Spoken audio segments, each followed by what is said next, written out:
Essa política extremista de direita, ela tem ela é funcional para as elites, né? Sim, sim. E é incrível, realmente é incrível. E aí, O como a mídia Bolsonaro ele foi um exemplo quase transparente dessas políticas, né? A universidade não é para todos. Aí entra e uma como pandemia, eu vou começar a desinformar todo, porque é tudo para uma elite. sim, e aí eu me lembro também como a mídia compra as historinhas, né? Eu me lembro Compra. daquela comentarista Bel Pett, né? E era festejada, e era fantástico, era CBN. E aí foi ver, pô, ela não tem nada do currículo, ela forjou tudo, tal. E aí, quem, quais os empresários queridinhos? O trio, né? O trio Lehman, Lehman, Sicupira e o... Esqueci o nome do terceiro, peraí. Sicupira... que aí a gente vê lojas Eles. americanas, lojas americanas 20 bilhões. Opa, não é 20 bilhões, é 41. É E aí 41 vai. ombro. E agora sai que a Ambev também. Quer dizer, É. peraí, calma, peraí. Errar uma vez, em 20, em 20 bilhões, talvez, Ah. ok.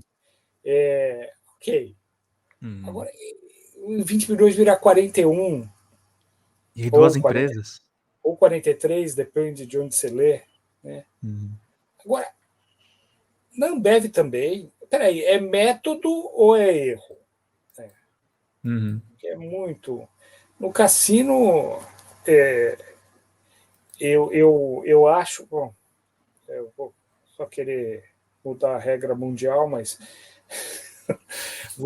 a bolsa, como era, financiar, você pega um empréstimo, vende parte dela para investir na sua. Ok. Agora, esse cassino de se põe um aporte num dia, 2 dias depois você liga para o seu operador e fala assim: olha, tira tudo e põe na Coreia. E nessa mesma semana você pega da Coreia e põe em Nova York, isso aí é Las Vegas, cara. Ninguém vai mudar isso aí, né? Não. E É só se... é uma coisa engraçada que esses caras, você falou bem dos casos da Americanas e da Ambev. Esses caras são os que aprovam a reforma administrativa, são os caras Sim, que vão para a reforma da Previdência, que dizem que o Estado tem que ter austeridade, que ele tem que funcionar como um orçamento doméstico, ele tem que ter receita, ele tem que ter lucro. Eles falam tudo isso para, no final das contas, na casa deles, no balanço da empresa deles, tem um monte de maracutaia que é para os sócios ganharem mais milhões. tem um. Isso. E aí o que acontece também? Aí aquele, aquele brasileiro correto que paga os seus impostos, ele vai vendo isso aí. Não, se fizer a reforma da trabalhista, vai gerar mais emprego, vai ter isso, vai ser bom para a população. O que acontece? Ele acredita. Ele faz a reforma. Foi a reforma do Temer. E nada dá certo. E, peraí, cadê os empregos? Cadê o crescimento? Ué, fez tudo. Eu acho que até eles pararam e pensaram assim, porra, são 6 anos que a gente está fazendo tudo que o mercado quer. E essa economia não vai para frente. Quer dizer, tem alguma coisa, acho que realmente eu acho que esses caras têm alguma razão quando pedem uma inclusão social, quando pedem que se reparta o bolo um pouquinho antes dele estar pronto, tal, né? Eu acho que e aí, bom, vamos ver a versão poliana aqui. Eu acho que apesar de tudo, acho que o governo Bolsonaro ele chocou muita gente boa, muita gente que era tipo, muita gente que votou no Lula e que jamais votaria no Lula, que acabou sendo tem isso também. A gente fica falando muito desse lado aí. Eu acho que essa vitória do Arthur Lira e do Pacheco vai mostrar qual que é o tamanho dos malucos, entendeu? Quantos malucos tem? Sim. Então, eu acho... Eles são muitos, mas uma coisa que ficou bem provado é essa coisa. Por exemplo, ficou a mídia, como sempre, comprando essas versões da elite. Teve colunistas ali direcionados do UOL que ficaram batendo no Lula por ele falar do golpe da Dilma. Mas a vitória do Lula não é pelo discurso ideológico, é o que você acabou de falar. São 6 anos de austeridade. O Sim. Fernando Henrique não conseguiu fazer sucessor por conta do neoliberalismo. O Serra era um cabeça oca, mas de fato ele não conseguiu fazer um sucessor também por conta da ideologia. As pessoas não conseguem entender que a vitória do Lula, o Lula é provavelmente o político mais carismático da nossa história. Sim, sim. Mas não são só as qualidades, é um diagnóstico. Sim. O que ele propõe é Então, melhor do que isso. então, Pedro, o que eu acho é o seguinte: a gente vai ver o tamanho real e tem mais. Lamento. Eles não regridem, não. Vai ser, se der 18% da população, É aquilo. vai ser no mínimo 18%. É muito parecido para mim quando o Le Pen surgiu, o Le Pen, o pai, surgiu Uhum. na França. O Surgiu. Jean-Marie Le Pen, não É a Marine Le Marie Le Pen. Pen. Quando surgiu na França,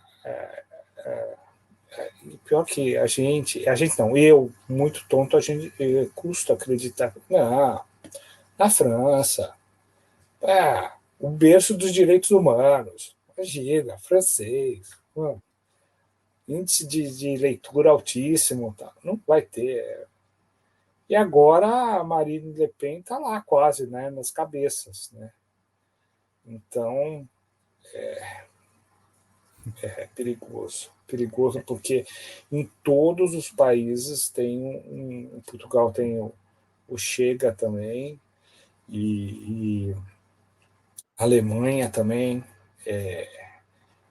tem essa onda aí, ela fica e dependendo do momento pode crescer. Mas passei em frente a um posto, Petrobras, baixamos os preços, gasolina 4 e pouco, e hoje o dólar chegou a 4,97 após 8 meses, se eu não me engano.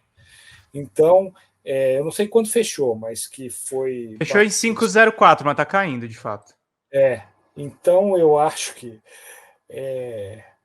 a gente podendo pegar nossos filhos e ir para Disney, tá tudo bem, né? Então eu acho que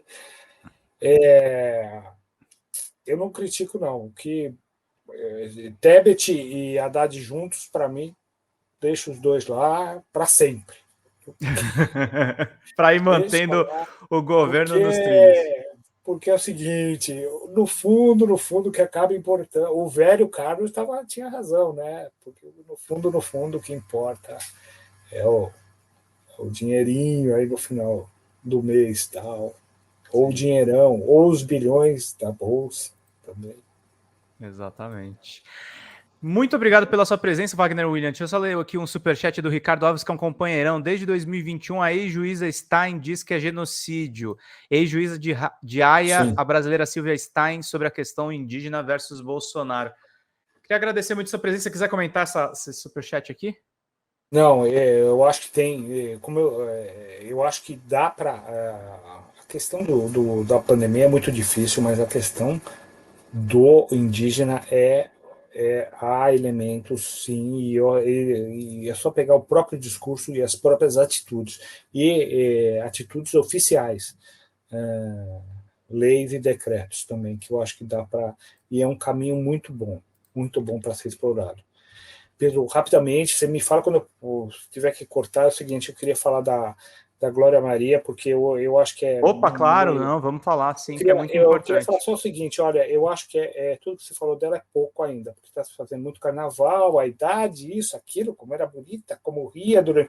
O seguinte, ela não quebrou barreiras, não, ela esfarelou pedreiras, né, porque era Sim, mulher, era pobre, era preta, era mulher, era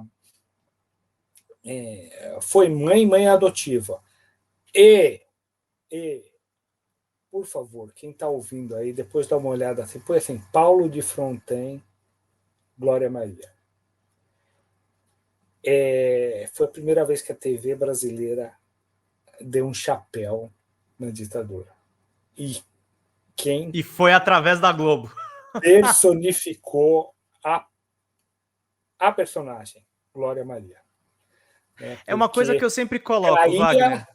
Caía à tarde feito um viaduto. É esse viaduto que caiu.